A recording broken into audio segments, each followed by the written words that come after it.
So I'm gonna tell y'all a story about why I say I can talk about the Brene and Tim case, because I haven't only been married twice. Once. I was married twice. I got married about 2 to 3 years after my first husband passed away to another gentleman.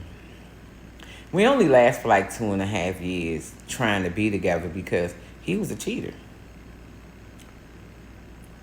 So my mom has always taught me to be with one gentleman at a time. So I've always taken that to heart because that's the right thing to do.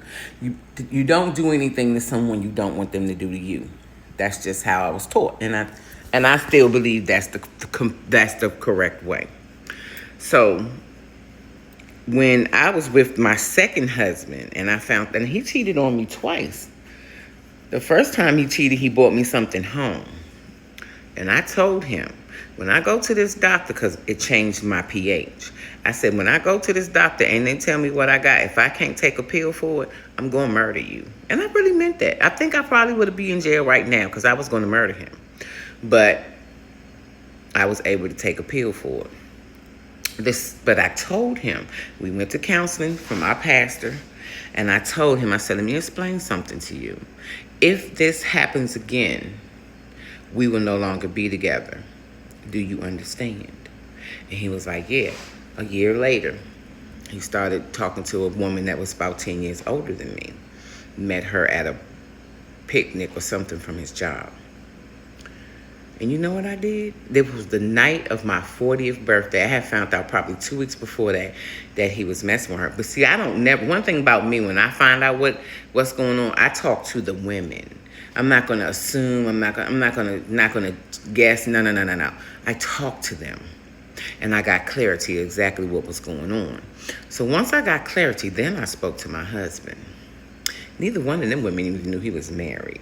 So I never was disrespectful to them because they didn't even know about me.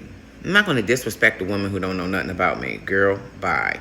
Anyway, the night of my 40th birthday, I told him that it was over with. I went to the washerette. I washed all his clothes, folded them, and sat him by the door.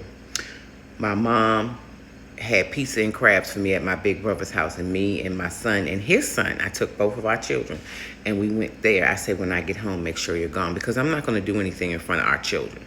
I don't do drama, especially in front of kids, because they didn't ask for none of that. He argued with me. He wasn't going to leave. I said, you have no choice.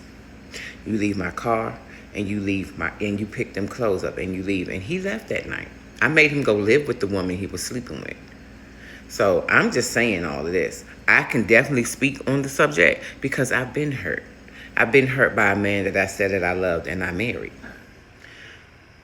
But I'm going to be honest with you. The only reason I married that man after my husband died is because he was a project.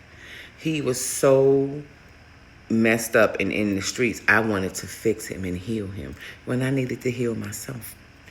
I do know all of that now, but I didn't know all of that then. That's why my platform is such a big deal when it comes to mental illness. I love you, Porch Chronicles.